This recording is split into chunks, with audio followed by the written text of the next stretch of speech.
Chief justice Islamabad high court से dictation देकर gun point पर फैसला लेने की कोशिश की जा रही है। कल सजा मुअत्तल हो जाएगी, लेकिन इमरान खान की तो अब 9 मई में भी गिरफ्तारी हो गई है। री ट्रायल का ऑर्डर हो जाएगा। बड़ी शर्मिंदगी का सामना कर रहा सदर ममलिकत को। इलेक्शन की डेट सदर दे सकता है या इलेक्शन कमीशन ने देनी है।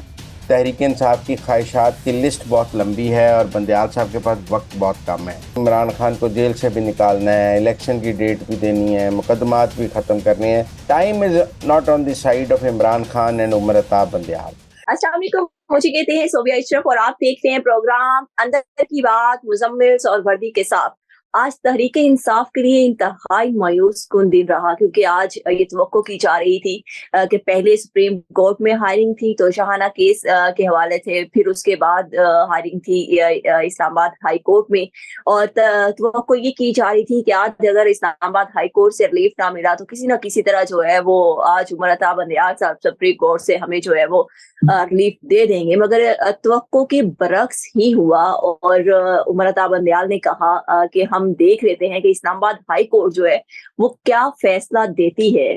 उम्मीद की जा सकती है और तवक्को है कि हो सकता है वो रिलीफ दे दे इस्लामाबाद हाई कोर्ट, तो उनके फैसले के आने का इंतजार कर लेते हैं। फिर होना क्या था कि हुआ ये कि इस्लामाबाद हाई कोर्ट की हियरिंग जो है वो स्टार्ट हुई और उसके बाद कुछ रिमार्क्स हुए इलेक्शन कमीशन के वकील की जानिब से, रतीब खोसा की जानिब से। और उसके बाद हालांकि कहा गया इस्लामाबाद हाई कोर्ट के चीफ जस्टिस की जानिब से कि मुत्तहद अदालत से गलती हो गई है। लतीफ खोसा साहब, आप क्या चाहते हैं कि हम क्या फैसला दें? तो लतीफ खोसा साहब ने कहा कि आप ऐसा कर दें कि ये सजा जो है मुअत्तल कर दें और जमानत पर रहाई दे दें। मगर ये रिमार्क्स होने के बावजूद ऐसा क्या हुआ कि अदालत ने रिलीफ ही नहीं दिया और समाअत कल तक के लिए मुलतवी कर दी। और उसके बाद सुप्रीम कोर्ट ने भी समाअत जो है वो गैर मुअय्यना मुद्दत के लिए मुलतवी क्यों की है, आगे क्या होगा और अंदर की बात क्या है, इसी हवाले से आज हम मुज़म्मिल साहब से जानेंगे। अस्सलाम वालेकुम मुज़म्मिल साहब। अस्सलाम वालेकुम, क्या हाल है? ठीक ठाक हैं? अल्लाह का शुक्र। अच्छा मुज़म्मिल साहब, एक बात की समझ नहीं आई कि कल सुप्रीम कोर्ट के चीफ जस्टिस उमर अता बंदियाल ने कहा कि बादिउल नजर में ट्रायल कोर्ट का फैसला जो है वो गलत है, और आज जो है वो इस्लामाबाद हाई कोर्ट के चीफ जस्टिस ने भी कह दिया कि मुत्तहद अदालत से जो है वो गलती हो गई है, तो आप क्या चाहते हैं, हम क्या फैसला दें? तो ये मानने के बाद कि दोनों अदालतें मान रही हैं कि मुत्तहद अदालत जो है ट्रायल कोर्ट उसने गलत फैसला दिया है, तो फिर इस फैसले को मुअत्तल क्यों नहीं किया गया, खत्म क्यों नहीं किया गया, क्यों नहीं आज रिहाई का फैसला दिया गया इमरान खान की? इमरान खान की रिहाई का फैसला कल दे दिया जाएगा, लेकिन उसके नतीजे में वो कोई रिहा थोड़ी हो जाएंगे। पहली बात तो ये है कि chief justice Islamabad high court से डिक्टेशन देकर गन पॉइंट पर फैसला लेने की कोशिश की जा रही है, और वो ये बता रहे हैं बार बार कि वो दबाव में नहीं आएंगे और गन पॉइंट पर कोई डिक्टेशन पर फैसला नहीं करेंगे। तो इसलिए मेरा ये ख्याल है कि आज जिस तरह जत्था लेकर उनकी अदालत में चले गए तहरीक इंसाफ वाले, ऊपर से बंदियाल साहब ने कहा 2 बजे तक कर दें, फिर मेरे पास आ जाएं, ये सब हरकतें मैंने आपको पहले भी कहा है, ये आमिर फारूक को दबाव में लाने की थी।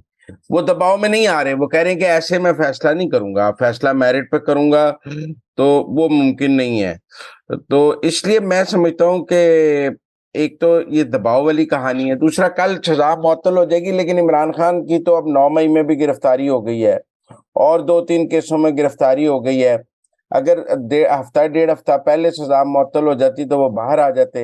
अब उनकी इतने मुकदमात में गिरफ्तारियां डल गई हैं कि अगर आप सजा मुअत्तल भी हो जाए तो उनकी रिहाई जरा मुश्किल हो जाएगी, उसमें और टाइम लग जाएगा। अगर 10 उनकी दिन तकरीबन 11-12 केसेस में जो जमानतें हैं वो भी खारिज हो चुकी हैं। खारिज हो गई हैं, तो इसलिए अभी रिहाई तो नहीं है। अभी तो सूरत हाल ये है कि पीटीआई की ये ख्वाहिश है कि केस बंदियाल तब तक पहुंच जाए, और आमिर फारूक साहब केस बंदियाल साहब तक जाने नहीं देंगे। मैं आपको बता दूं, वो सजा मुअत्तल करके इसको दोबारा रिमांड कर देंगे नीचे कि फिर से सुन लें हुमायूं दिलावर साहब, और जाएं वहां पर फिर दरखास्त कर दें, रीट्रायल कर लें। मुझे ये लगता है कि रीट्रायल का ऑर्डर हो जाएगा और रीट्रायल के सजा मुअत्तल होकर वो कहेंगे दोबारा नीचे जाके मेंटेनेबिलिटी पे आप अपने दलाइल दें। अच्छा, उसके नतीजे में फिर 10-15 दिन ट्रायल चल जाएगा, 20 दिन चल जाएगा। इमरान खान साहब ने कौन सा रिहा हो जाना है? 20-25 दिन बाद फिर सजा हो जाएगी। आप मेरी बात नहीं समझ रहे? और वो फिर इस बार मुझे लगता है वो साथ ये भी कह देंगे कि डे टू डे हेयरिंग करें और इसमें कोई फरीक कोई तारीख नहीं लेगा और सब अपने वक्त पर वहां पे पेश होंगे। तो इस तरह पीटीआई को दोबारा नीचे ट्रायल कोर्ट में ही फंसा लिया जाएगा। उनकी जो कोशिश है कि वो ये मुकदमा बंदयाल साहब तक ले जाए, वो मुझे मुमकिन नजर नहीं आ रही है। और ये दोबारा जो है ट्रायल कोर्ट को रिमांड करके एक दफा फिर गेंद को नीचे शुरू कर लिया जाएगा, बजाय इसके कि ऊपर जाए। और जो बंदयाल साहब चाह रहे हैं कि आमिर फारूक साहब बॉल उनको दे दें और ट्रायल कोर्ट में ऊपर भेज दें सुप्रीम कोर्ट, वो शायद मुझे मुमकिन होता नजर नहीं आ रहा। लिहाजा मुझे लगता है तहरीक इंसाफ को शिकस्त होगी। मामला अगर दोबारा ट्रायल कोर्ट में जाएगा तो 15-20 दिन बाद, 25 दिन बाद फिर सजा शुरू हो जाएगी और इतनी देर में बाकी ट्रायल भी शुरू हो जाएंगे। बहरहाल आज उन्हें बहुत उम्मीद थी सुप्रीम कोर्ट से, इमरान खान की बहनें भी गई हुई थी, लेकिन वो उम्मीदें सब टूट गई। उम्मीदें टूट गई। अच्छा मुज़म्मिल साहब, दूसरा मैं आपसे जानना चाह रही हूँ, सदर ममलिकत आरिफ अलवी साहब आज हमारे बड़े एक्टिव हैं, कभी वो ट्वीट करते हैं और कभी वो खत लिखते हैं। कल उन्होंने एक खत लिखा था चीफ इलेक्शन कमिश्नर को और उन्हें कहा था कि आप मदऊ किया उन्हें कहा कि आए कि मुशावरत करते हैं इलेक्शन की तारीख के हवाले से। लेकिन आज जो है वो बरमला तौर पे कहा गया चीफ इलेक्शन कमिश्नर की जानिब से कि जो तरमीम हुई है इलेक्शन एक्ट में, उसके मुताबिक जो है वो इख्तियार जो है इलेक्शन की तारीख देने का वो इलेक्शन कमीशन का है, सदर का इसमें कोई इख्तियार नहीं है। इसमें एक तो बड़ी शर्मिंदगी का सामना करना सदर ममलिकत को कि चीफ इलेक्शन कमिश्नर ने उन्हें जो है वो जवाबी खत में जो है वो साफ इनकार कर दिया है, मुलाकात से भी साफ इनकार कर दिया है। और दूसरी तरफ जो है वो चीफ इलेक्शन कमिश्नर जो है वो मुलाकात करते हैं अमेरिकी सफीर से। तो इस हवाले से आपके पास अंदर की क्या खबर है? देखिए, पहली बात तो ये है कि सदर ममलिकत के नया जो इलेक्शन कानून है उसके तहत ये इख्तियार सदर ममलिकत का ख़त्म कर दिया गया है।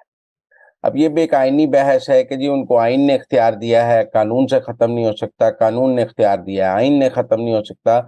मुझे लगता है कि चीफ इलेक्शन कमिश्नर और सदर ममलिकत के दरमियान ये जो इलेक्शन की तारीख देने का तनाज़ा है, ये भी सदर ममलिकत सुप्रीम कोर्ट में ले जाना चाहते हैं। ये खतो खताबत इसीलिए है, इन दोनों खतों के बाद एक सुप्रीम कोर्ट में पिटीशन आ जाएगी और फिर वहां से वो फैसला लेना चाह रहे हैं कि जी इलेक्शन की डेट सदर दे सकता है या इलेक्शन कमीशन ने देनी है।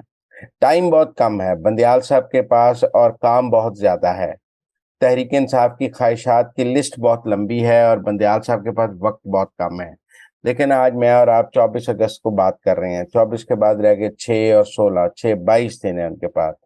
इसमें उन्होंने इमरान खान को जेल से भी निकालना है, इलेक्शन की डेट भी देनी है, मुकदमात भी खत्म करने हैं। तो ये सारे काम 22 दिन में नहीं हो सकते, मैंने पहले भी कहा है। लिहाजा time is not on the side of Imran Khan and Umar Ata Bandial. ये लड़ाई अगर जाएगी भी तो ये अगले चीफ जस्टिस के पास चली जाएगी। बंदयाल साहब इसका चंद दिनों में क्या फैसला कर सकेंगे और क्या होगा। लिहाजा मुझे नहीं लगता, मुझे ये लगता है कि ये तनाज़ा जो है वो आगे जाएगा और आगे जाकर जो है वो चलेगा मामला। इसमें बहुत सारी अभी कबाहतें हैं और मामला जनवरी फरवरी में इंतखाबात पर ही जाएगा। मुझे सर दूसरा जो मैंने आपसे पूछा कि अमेरिकी सफीर डोनाल्ड बनून से जो मुलाकात हुई है चीफ इलेक्शन कमिश्नर की ऑफिस में सिकंदर सुल्तान से, उसमें अंदर की बात क्या है? क्या मुलाकात, किस हवाले से मुलाकात हुई है और क्या उन दोनों के दरमियान बातचीत हुई?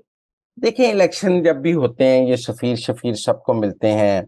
यूरोपियन यूनियन का ऑब्जर्वेटरी कमीशन वो भी आता है, मिशन भी आता है जो इलेक्शन को मॉनिटर करता है। दुनिया भर से इलेक्शन की मॉनिटरिंग होती है। हमें इसको कोई बहुत ज़्यादा नहीं देना चाहिए। सफ़ीर मिलते हैं, पूछते हैं इलेक्शन कैसे होगा, इनके वहाँ से डेलीगेशंस ने आना होता है, उनको इलेक्शन कमीशन ने अप्रूवल देनी होती है।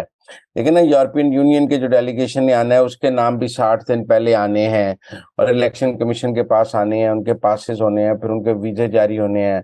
अमेरिका के कांग्रेसमैन का भी एक वफद जो है इलेक्शन के मौके पे आने की रिवायत मौजूद है।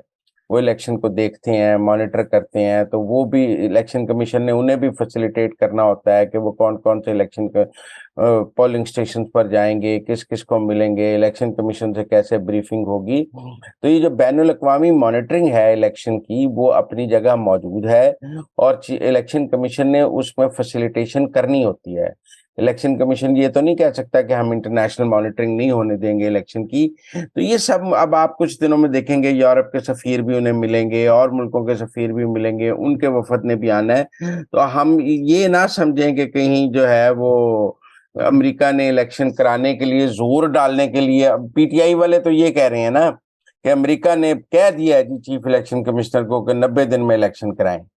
अमेरिका ने नहीं कह दिया, और ये कुछ उन्होंने चीफ इलेक्शन कमिश्नर को जाके नहीं ये बात कहनी, इसके और चैनल्स हैं, वो तो अपनी जो बैनुल अक़वामी मॉनिटरिंग है, जो अमेरिका में तंजीमें हैं जो इलेक्शंस को मॉनिटर करती हैं, उनके हाउस की कमेटीज हैं, वो उनके लोग आना चाह रहे होंगे, उसके लिए वो इलेक्शन कमीशन को मिले होंगे। मुझे नहीं लगता इसका 90 दिन या 120 दिन से कोई ताल्लुक है। अच्छा, दोबारा मुझे पहले कहा था कि फरवरी 2024 में इलेक्शन होंगे, मगर अब एक नई डेट जो है वो गर्दिश कर रही है कि मई 2024 में इलेक्शन होंगे। तो ये फरवरी 2024 में इलेक्शन होंगे या मई 2024 में इलेक्शन होंगे? मुझे तो जनवरी में लगता है। देखिए, ये डेट अब इलेक्शन जो है ना, इलेक्शन की, वो सुप्रीम कोर्ट तय करेगा। मुझे ये लगता है कि इलेक्शन कमीशन को फरवरी का शेड्यूल बना के बैठा है और फरवरी में इलेक्शन कराना चाहता है। अगर सुप्रीम कोर्ट ने कोई मुदाखलत की तो 15 दिन, महीना जल्दी हो जाएंगे, लेकिन ये डेट सुप्रीम कोर्ट में तय होगी। इसीलिए इलेक्शन कमीशन ने सारी जमातों से मुशावरत का अमल शुरू किया हुआ है। उसके बाद इलेक्शन कमीशन एक डेट देगा जिसके ऊपर एक लिटिगेशन होगी, फिर उसके बाद वो डेट तय हो जाएगी। तो हमें इंतजार करना चाहिए कि देखते हैं कि नए चीफ जस्टिस ने डेट देनी है या अगले ने देनी है। ये इलेक्शन की डेट काजी ईसा फाइनल करेंगे या बंदयाल फाइनल करेंगे, ये तो अब वक्त ही फैसला करेगा।